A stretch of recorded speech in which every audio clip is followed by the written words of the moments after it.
কোনো এক শুভাকাঙ্ক্ষী কমেন্ট করেছেন, ম্যাডাম, সহবাসে ১-২ মিনিটের বেশি সময় পাচ্ছি না, এখন করণীয় কি? ধন্যবাদ ভাইয়া সুন্দর একটা কমেন্ট করার জন্য। দেশের এবং প্রবাসের ভাই বোনদের প্রতি সালাম।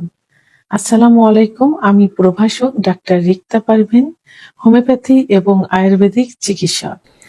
কোনো এক শুভাকাঙ্ক্ষী কমেন্ট করেছেন, ম্যাডাম, সহবাসে ১-২ মিনিটের বেশি সময় পাচ্ছি না, এখন করণীয় কি? ধন্যবাদ ভাইয়া সুন্দর একটা কমেন্টস করার জন্য। কমেন্টসটা হুবহু সবাই করে থাকে যে কিভাবে দীর্ঘ সময় সহবাস করব। সহবাসে ১-২ মিনিটের বেশি সময় পাচ্ছি না। আবার অনেকে বলে যোনি স্পর্শ মাত্র বীর্যপাত হয়ে যাচ্ছে, এখন আমাদের করণীয় কি? আসলে সহবাসে যখন যাওয়া হয় ফোরপ্লে বাদে, ফোরপ্লের সময়টা আলাদা ধরতে হবে। এটা ফোরপ্লে বাদে যদি যখন সহবাসে ইন করা হয় তখন থেকে যদি ১ মিনিটের মধ্যে বীর্যপাত হয়ে যায় সেটাই দ্রুত বীর্যপাত। ১ মিনিট পার হওয়ার পর ২-৩ মিনিট ৪ মিনিটের মধ্যে যদি স্বামী স্ত্রী দুজনেরই একই সঙ্গে বীর্যপাত হয় সেটাই কিন্তু সুখের বীর্যপাত। কারণ আপনারা সহবাসে যাচ্ছেন নিজের সুখ নিতে, স্ত্রীকে সুখ দিতে। এখানে কিন্তু হার জিতের কোনো বিষয় না। যুদ্ধক্ষেত্রে আপনি যুদ্ধ করতে যাচ্ছেন না যে আপনাকে অনেক সময় টিকে থাকতে হবে। সুখটা যদি দুজনেরই একসঙ্গে হয়ে যায় সেটাই কিন্তু সুখের সহবাস। এখন এইটা না হয়ে যদি আপনার নিজের হয়ে যায়, পুরুষের হয়ে যায় ২-৩ মিনিটের মধ্যে, বাট স্ত্রীকে হচ্ছে না, তখন সেটা চিকিৎসার প্রয়োজন হয়ে থাকে। সেই ক্ষেত্রে চিকিৎসার প্রয়োজন হতে, এবং কেন এই যেটা হচ্ছে দ্রুত বীর্যপাত হয়ে যাচ্ছে, এটা কেন হচ্ছে?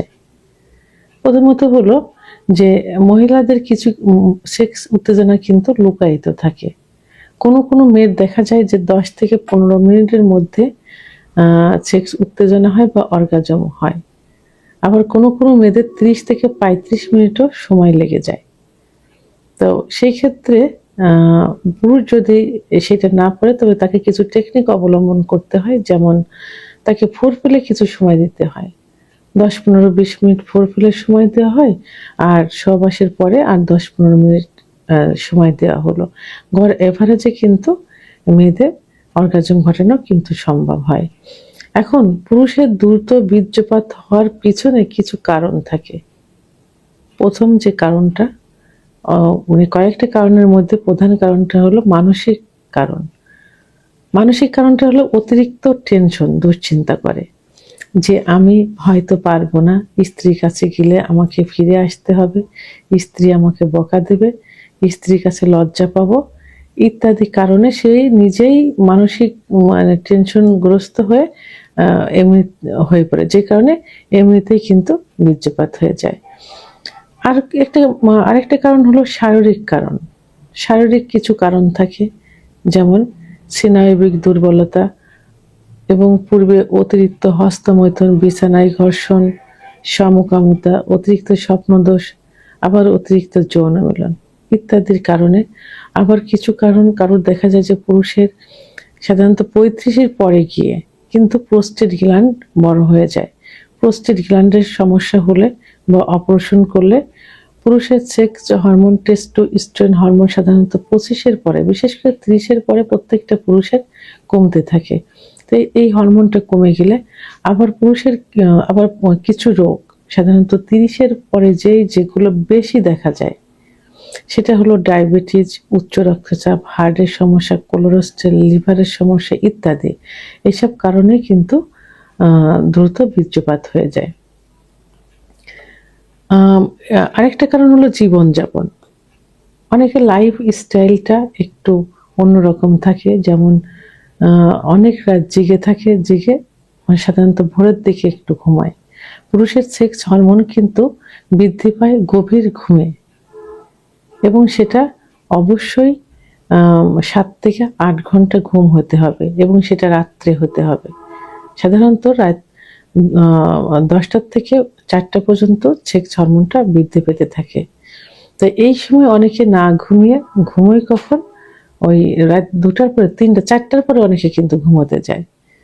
তো এই ঘুম না হওয়ার কারণে এবং অতিরিক্ত ফাস্ট ফুড জাতীয় খাবার খাওয়ার কারণে, চা কফি ইত্যাদি খাওয়ার কারণে, তেল ঝাল জাতীয় খাবার কারণে, ধূমপান মদ্যপান নেশা করার কারণে কিন্তু অনেকে এই সেক্স হরমোন কমে যায়। আর সেক্স হরমোন কমে গেলেই তো যৌন অক্ষমতা আসে, এবং দ্রুত বীর্যপাত যৌন অক্ষমতার একটা পার্ট। তো এখন আমি যেটা বললাম, মানসিক কারণ, শারীরিক কারণ, জীবনযাত্রার অনিয়ম, যে কারণ, এই কারণগুলোর কারণেই কিন্তু দ্রুত বীর্যপাত হয়ে যায়, অর্থাৎ যৌন অক্ষমতা আসে। এখন কি করতে হবে? এই দ্রুত বীর্যপাত রোধ করতে হলে সহবাসে যখন যেতে হবে, আমি যেটা পূর্বেই বলেছি যে পর্যাপ্ত পরিমাণে ফোরপ্লে করতে হবে। ফোরপ্লেটাই কিন্তু মেন থাকে।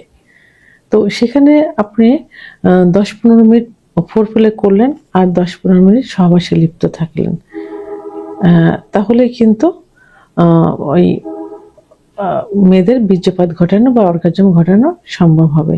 আর ধীরে ধীরে ধীরে ধীরে সহবাসে লিপ্ত থাকতে হবে এবং শ্বাস প্রশ্বাস ধীর গতিতে নিতে হবে, এবং কিছু কার্যকর টেকনিক অবলম্বন করতে হবে। সে টেকনিক কি? মানে স্টপ, মানে থেমে থেমে সহবাস করতে হবে। যখন মনে করবেন যে বীর্যপাতের সময় হয়ে যাচ্ছে, তখন স্টপ করে দেবেন, বন্ধ। তো বন্ধ করে দিয়ে আবার আপনি সহবাসে লিপ্ত হবেন, কিন্তু এই টেকনিকটা স্ত্রীকে বুঝতে দেওয়া যাবে না। আপনার বীর্যপাতের সময় হয়ে গেছে, আপনি বের করে ফেললেন, বের করে আপনি ফোরপ্লে লিপ্ত হলেন, অথবা স্টপ করে দিলেন, বন্ধ করে ফেললেন, বন্ধ করে ফোরপ্লে লিপ্ত হলেন। এভাবে সময়টা কিন্তু বাড়ানো যাবে। আরেকটা হলো, কিছু পজিশন চেঞ্জ করতে হবে। এক একটা পজিশনে কিছু সময় লাগবে, সে সময় দেখা যাবে যে আপনার ইচ্ছাটাও একটু কমে যাবে, আবার একটু উত্থানটাও কমে যাবে। তাই স্বাভাবিক নিয়মে তখন বীর্যপাত হবে না। এভাবে বিভিন্ন পজিশন চেঞ্জ করলে সময়টা কিন্তু বাড়ানো সম্ভব হবে। তো এখন এর জন্য কিন্তু আবার চিকিৎসা রয়েছে। এই টেকনিক অবলম্বন করে, করণীয়গুলো অবলম্বন করার পরেও যদি সমস্যার সমাধান না হয়, সেক্ষেত্রে আপনাকে চিকিৎসা নিতে হবে। এর জন্য একমাত্র পার্শ্ব প্রতিক্রিয়া মুক্ত হোমিওপ্যাথি আয়ুর্বেদিক চিকিৎসাই কিন্তু বেস্ট একটা চিকিৎসা। তবে হোমিওপ্যাথি এবং আয়ুর্বেদিকের যে মানে অস্থায়ী বা অন টাইম চিকিৎসা নেই, এটা বললে ভুল হবে। এটাতেও অন টাইম চিকিৎসা আছে, অনেক ভালো চিকিৎসা আছে অন টাইম। কিন্তু অন টাইমে প্রথমে আপনার কিডনি ফেট করবে, একটা সময় অন টাইমে কাজ করবে না, একটা সময় কোনো চিকিৎসাতেও কাজ করবে না। আবার এটাতে কিন্তু স্থায়ী চিকিৎসাও আছে। তো একজন ডাক্তারের উপর নির্ভর করবে ডাক্তার কি চিকিৎসা আপনাকে দিবেন। তো অনেক ডাক্তার আছে, দেখা যায় যে সাময়িক নিজের নাম করানোর জন্য অন টাইম কিছু ওষুধ দিয়ে রোগীর ক্ষতিগ্রস্ত করে।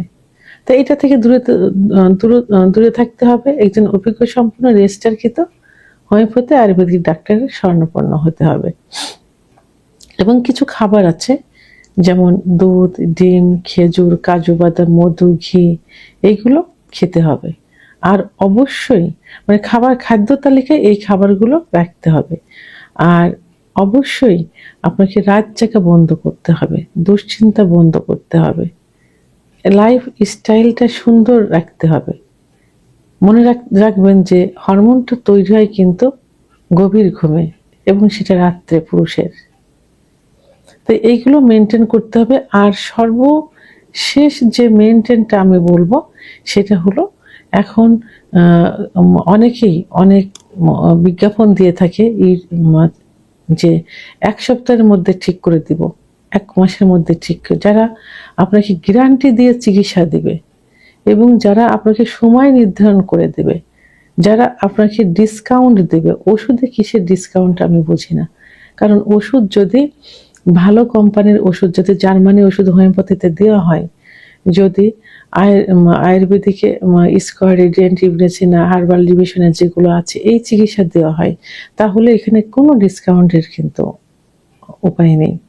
50 টাকা দিয়ে একটা ক্যাপসুল কিনে যদি 300 টাকা বিক্রি করি, সিরাপ কিনে, তাহলে লাভই হয় কিন্তু কত, আপনি বুঝে দেখেন।